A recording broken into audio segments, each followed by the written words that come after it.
जय हिंद। हम लोग पढ़ रहे थे प्राचीन भारत का इतिहास। तो प्राचीन भारत का इतिहास में हम लोग पार्ट 1 और पार्ट 2 पढ़ चुके थे। तो पार्ट 1 में पढ़े थे कि मतलब प्राचीन भारत का इतिहास स्रोतों के आधार पर कितने भागों में बांटा है। उसके बाद पार्ट 2 में पढ़ रहे थे हम लोग कि मतलब पाषाण काल कितने भाग में बांटा गया। तो पाषाण काल को 3 भाग में बांटे थे, पूरा पाषाण काल, मध्य पाषाण काल और नव पाषाण काल। तो पूरा पाषाण काल, मध्य पाषाण काल, नव पाषाण काल में यानी कि उसमें से कुछ महत्वपूर्ण चीज को हम लोग पढ़े थे। आगे आज हम लोग देखते हैं महत्वपूर्ण स्थल। महत्वपूर्ण स्थल का मतलब होता है कि पूरा पाषाण काल में हमको खुदाई उदाई के समय क्या मिला था, कहाँ पर किस जगह पर क्या मिला था, मध्य पाषाण काल में हमको क्या मिला था और नव पाषाण काल में हमको क्या मिला था। चलिए समझते हैं हम लोग आराम से। तो महत्वपूर्ण स्थल पूरा पाषाण काल, मध्य पाषाण काल और नव पाषाण काल। तो पूरा पाषाण काल में अतिरमपक्कम एक जगह है, कहाँ पड़ता है वो? तमिलनाडु में। और एक हथनौरा जगह है, वो कहाँ पड़ता है? एमपी में। याद रहेगा, अतिरमपक्कम तमिलनाडु में पड़ता है, हथनौर एमपी में पड़ता है। तो ये दोनों जगह से मानव खोपड़ी का प्रथम साक्ष्य मिला था। तो चलिए समझते हैं हम लोग साक्ष्य क्या होता है। तो अतिरमपक्कम और हथनौरा, ये दोनों जगह से मानव खोपड़ी, ये जो खोपड़िया दिख रहा है ना, यही खोपड़िया का प्रथम साक्ष्य मिला। साक्ष्य का मतलब होता है जैसे कोई भी इंसान को जला दिया जाता है या तो दफना दिया जाता है, तो जलने के बाद जो हड्डी उड्डी या तो दफनाने के बाद जो हड्डी उड्डी प्राप्त होता है उसी को साक्ष्य बोलते हैं। यानी कि कंकाल को क्या बोलेंगे? उसी को साक्ष्य बोला जाता है। तो चलिए यहाँ देखते हैं। तो याद रहेगा, अतिरमपक्कम और हथनौर से मानव खोपड़ी का प्रथम साक्ष्य मिला था। समझ में आ गया? उसके बाद नेक्स्ट देखते हैं भीमबेटका। अच्छा, ये भीमबेटका जो है बहुत इंपॉर्टेंट है, यहाँ से क्वेश्चन भी आता है। अच्छा, ये भी इंपॉर्टेंट है, यहाँ से भी क्वेश्चन पूछता है, लेकिन पीसीएस लेवल में यहाँ से क्वेश्चन काफी अधिक आता है।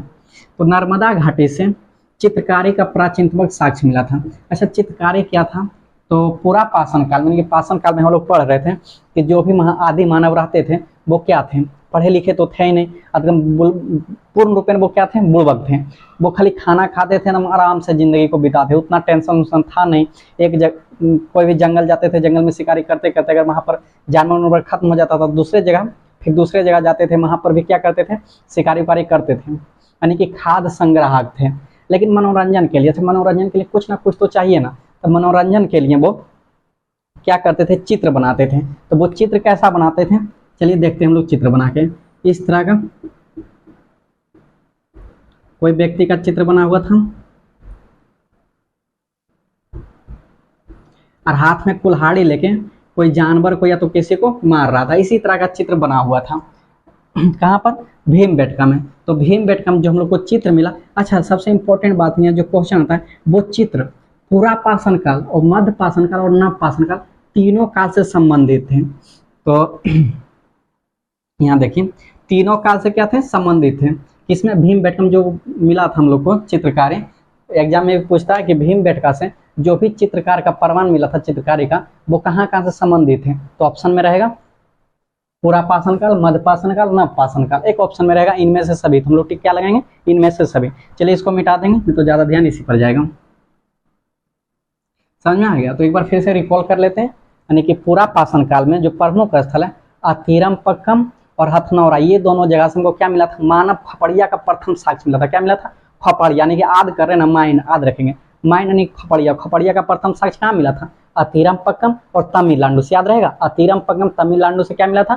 खोपड़िया मतलब दिमाग, ये जो याद कर रहे हैं इसी तरह से याद करना। और नेक्स्ट जो था भीमबेटका से चित्र मिला था, गुफाकारी चित्र। याद रहेगा, भीमबेटका से नर्मदा घाटी से चित्रकारी प्राप्त हुआ था प्राचीन से। वो भी कौन सा था? तीनों काल के चित्र हमको प्राप्त हुआ था।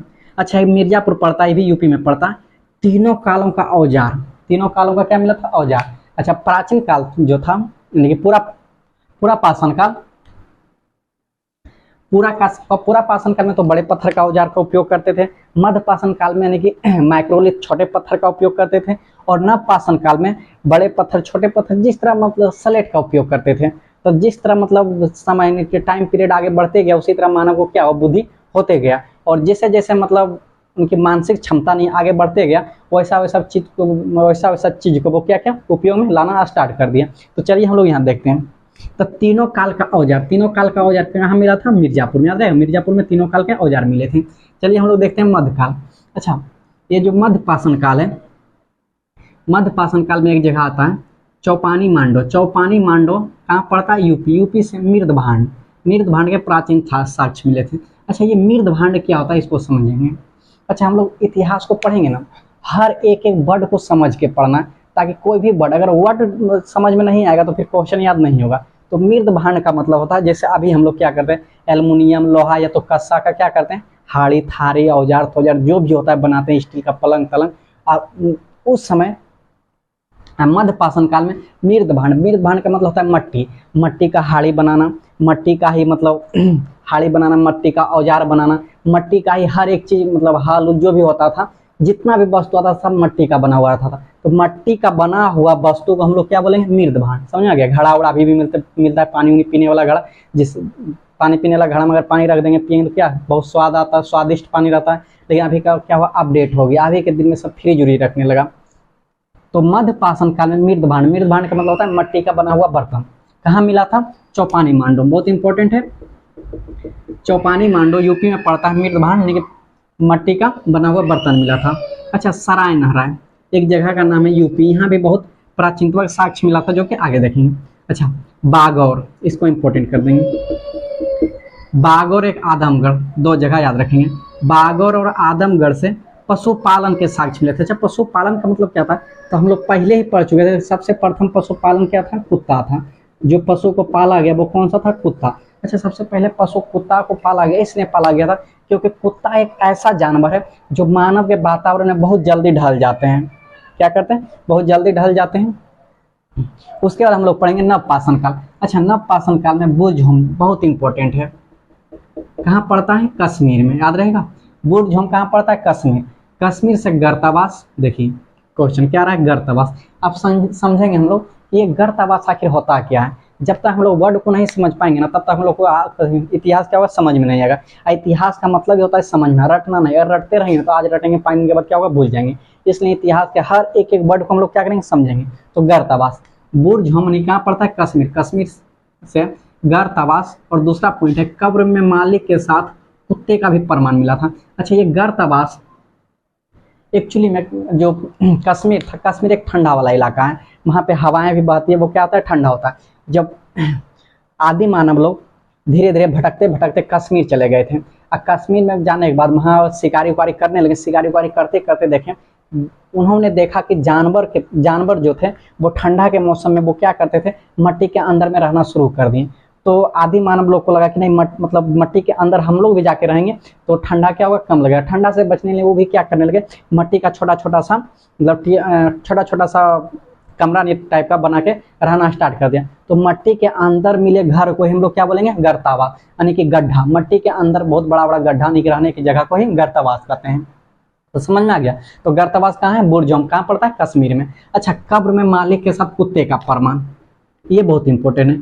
कब्र में मालिक के साथ कुत्ते का प्रमाण कहाँ मिला था, नवपाषाण काल में। अच्छा कहाँ मिला था, कश्मीर में। कौन सा काल में मिला था, नवपाषाण काल में। जब उस समय देखा गया था, मतलब ये तो शोध ही किया क्योंकि लिखा का तो कुछ था ही नहीं। ये पूरा पाषाण काल में तो पढ़ा लिखा ही तो क्या था, पूर्ण रूपेण ये बुड़बक था, नहीं बकलोल था, कुछ तो ऐसा साक्ष्य मिला नहीं। तो ये सब जो खुदाई कर रहा था, खुदाई करते करते जो जो चीज मिलते गया, एक अनुमान लगाया गया कि ऐसा ऐसा चीज था। जैसे खुदाई कर रहा है, खुदाई करते करते यानी कि मिला इंसान का थी मिला उसका बॉडी मिला, अब बगल में क्या मिल गया, कुत्ता का बॉडी। तो इससे यही पता चला हम लोग को कि इंसान के साथ साथ यानी कि कुत्ता का भी बॉडी मिला। अच्छा कुत्ता कौन होगा, कुत्ता का मालिक होगा। तो वही लिखा हुआ है कि कब्र में मालिक के साथ कुत्ते का भी प्रमाण मिला। अच्छा जब मालिक को मर जाता होगा तो उस समय सोचता होगा आदि मानव लोग कि कुत्ता था, एक पालतू जानवर था, उसमें उसको खा नहीं सकता था। तो मालिक जब मर गया तो सोचता होगा ये बकलौल कने भूखते उगते रहेगा, झूठे सबको परेशान करेगा, इससे अच्छा है कि इसको भी मार के क्या करते हैं, दफना देते हैं। तो कब्र के साथ मतलब कब्र में मालिक के साथ को क्या करता था, कुत्ते को भी दफना दिया जाता था। चलिए नेक्स्ट देखते हैं, गुफा कराल। अच्छा गुफा कराल कहाँ है, कश्मीर है। यहाँ भी बहुत इंपॉर्टेंट कुछ कुछ वस्तुएं मिला था जो कि उतना इंपॉर्टेंट नहीं है। अच्छा चिरौंद कहाँ पड़ता है, बिहार में। तो यहाँ सब ये सबसे क्वेश्चन डायरेक्ट आता है कि गुफा कराल कहाँ पड़ता है, तो हम लोग को याद रहेगा, मार देंगे कश्मीर। उसके बाद दूसरे का नंबर में चिरौंद। चिरौंद एक चिरौंद कहाँ पड़ता है, तो बिहार में पड़ता है। और सबसे जो इंपॉर्टेंट है कोल्डिहवा, इसको VVI कर देंगे। कोल्डिहवा कहाँ पड़ता है, यूपी में। कोल्डिहवा से चावल का प्रथम साक्ष्य मिला था। क्या मिला था, चावल का प्रथम साक्ष्य। अच्छा चावल का प्रथम साक्ष्य कहाँ मिला था, कोल्डिहवा, याद रहेगा। कोल्डिहवा से चावल का प्रथम साक्ष्य मिला था। एक दूसरा है मेहरगढ़। देखिए बहुत कंफ्यूज होता है स्टूडेंट, एग्जाम में आता है गलत टिक लगा देता है। एकदम याद रखना है, कोल्डिहवा यूपी से चावल का प्रथम प्रमाण मिला था, अब मेहरगढ़ से कृषि का मिला था। क्या मिला था? कृषि का। कृषि का प्रथम प्रमाण कहाँ मिला था? मेहरगढ़। अच्छा, कृषि में बहुत प्रकार का आ जाता है, जितना भी प्रकार का जो भी खेत में हम लोग लगाते हैं सब किस में आता है? कृषि में आता है। तो कृषि का प्रथम प्रमाण कहाँ मिला था? मेहरगढ़ में। और चावल का प्रथम प्रमाण कहाँ मिला था? कोल्डिहवा में। अच्छा, कृषि का प्रथम प्रमाण जो मिला था वो क्या मिला था? गेहूं और जौ। गेहूं और जौ मिला था। तो कोई बुक में दिया हो रहा था कि प्रथम मतलब मानव के द्वारा सर्वप्रथम कृषि उगा मतलब मानव के द्वारा सर्वप्रथम कृषि वो कौन सा था? तो कोई कोई बुक में गेहूं दिया रहता है, कोई कोई बुक में पहला क्या दिया रहता है? जौ दिया रहता है। तो दोनों का प्रमाण एक साथ कहाँ मिला था? मेहरगढ़ में मिला था। और कोल्डिहवा में चावल का प्रथम प्रमाण मिला था। चलिए यहाँ से एक दो पॉइंट जो हम लोग क्या करते हैं इसको देख लेते हैं। तो मानव के द्वारा प्रयोग में लाया गया सर्वप्रथम हथियार। अच्छा, मानव के द्वारा जब हथियार को जो मतलब काटने उठने के लिए हर वस्तु को उपयोग में लाने के लिए जो हथियार का प्रयोग किया था वो कुल्हाड़ी का बनाया था। क्या बनाया था? कुल्हाड़ी। तो मानव के द्वारा प्रयोग में लाया गया सर्वप्रथम हथियार क्या था? कुल्हाड़ी था।